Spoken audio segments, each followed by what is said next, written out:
मित्रांनो, काही सकाळी अशा असतात ज्या उठताना सांगून जातात की आजचा दिवस वेगळा आहे. 28 जानेवारी 2026 ची सकाळ अशीच होती. आकाश नेहमीसारखं होतं, रस्ते नेहमीसारखे होते, लोक आपापल्या कामाला निघाले होते. पण कुठेतरी नियतीनं आज वेळेचं गणितच बदलायचं ठरवलं होतं. कारण आज सकाळी फक्त विमान नाही कोसळलं, आज महाराष्ट्राच्या राजकारणातला एक धडधडता अध्याय अचानक बंद झाला. मित्रांनो, हा प्रवास कुठल्या सहलीचा नव्हता. हा प्रवास होता निवडणुकीचा, जबाबदारीचा, लोकांच्या भेटीचा. 4 सभा ठरलेल्या होत्या. हजारो कार्यकर्ते वाट पाहत होते. मुंबईहून सकाळी 8 वाजून 10 मिनिटांनी विमान हवेत झेपावलं.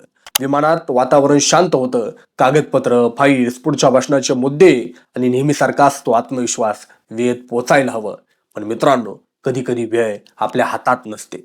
वेळ आपल्यालाच आपल्या हातातून सोडते. मित्रांनो, बारामती MIDC विमानतळ जवळ येत होतं. लँडिंगची तयारी सुरू होती. धावपट्टी दिसायला लागली आणि नेमक्या त्या क्षणी सगळं काही एका सेकंदात बदललं. विमान धावपट्टीवर उतरायच्या आधीच तोल गेला. थोडा दूर, अजून दूर, आणि मग एक असा स्फोट ज्याचा आवाज फक्त कानांपर्यंत नाही तर थेट काळजांपर्यंत पोहोचला. त्या क्षणी कुणालाही कल्पना नव्हती की हा आवाज पुढची अनेक वर्ष महाराष्ट्राच्या आठवणीत घुमत राहणार आहे. मित्रांनो, या अपघातात 5 जीव गेले. प्रत्येकाचं आयुष्य वेगळं, पण शेवट एकच. कोणीतरी देशाची सेवा करत होतं, कोणीतरी सुरक्षिततेसाठी उभं होतं, कोणीतरी आकाशाची मैत्री केलेली होती, कोणीतरी प्रवाशांची काळजी घेत होतं, आणि त्यांच्यासोबत होते महाराष्ट्राचं राजकारण ढवळून काढणारे दादा. मित्रांनो, ही फक्त आकडेवारी नाही. मित्रांनो, ही 5 घरांच्या आयुष्यभराची पोकळी आहे. मित्रांनो, अपघाताची बातमी बाहेर आली, फोन वाजायला लागले, टीव्ही स्क्रीनवरती लाल पट्ट्या धावू लागल्या, आणि महाराष्ट्र तो काही मिनिटं काहीच बोलला नाही. ही शांतता फार भयानक असते, कारण ती गोंधळाची नसते, ती धक्क्याची असते. गावोगावी, शहरा चहाच्या टपऱ्यांपासून ते मंत्रालयाच्या कॉरिडॉर पर्यंत एकच वाक्य फिरत होतं, हे खरंच घडलं का? मित्रांनो, 22 जुलै 1959 नगर जिल्ह्यातील देवळा रिपावला इथून सुरू झालेली ही गोष्ट इतक्या मोठ्या वळणावर येईल हे तेव्हा कुणालाच वाटलं नव्हतं. राजकारण हा त्यांच्या घरात होतं, पण स्वतःची ओळख त्यांनी स्वतः तयार केली. काका शरद पवार एक प्रचंड व्यक्तिमत्व, आणि त्यांच्या सावलीतून बाहेर पडत स्वतःचा वेगळा आवाज तयार करणारा नेता, अर्थात अजित अनंतराव पवार.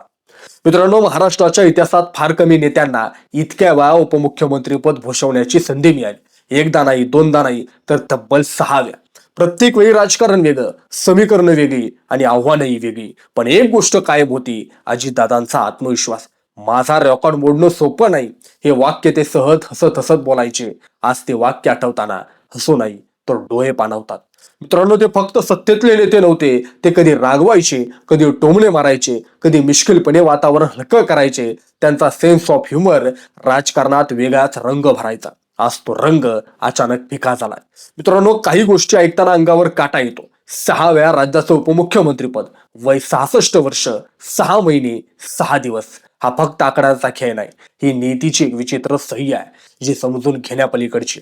मित्रांनो, ते वेळेचे काटेकोर होते. मीटिंग उशिरा सुरू झाली तर चिडचिड व्हायची. आज मात्र तो माणूस वेळाआधीच निघून गेला, आणि मागे राहिली रिकामी खुर्ची, अर्धवट वाक्य, आणि न सांगणाऱ्या आठवणी.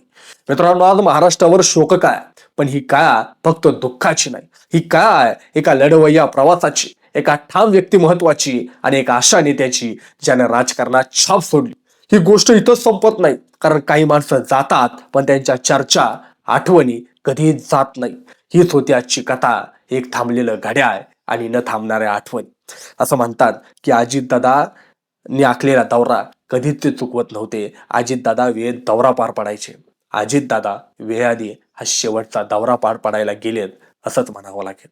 महाराष्ट्र वार्ताच्या माध्यमातून अजितदादांना भावपूर्ण श्रद्धांजली.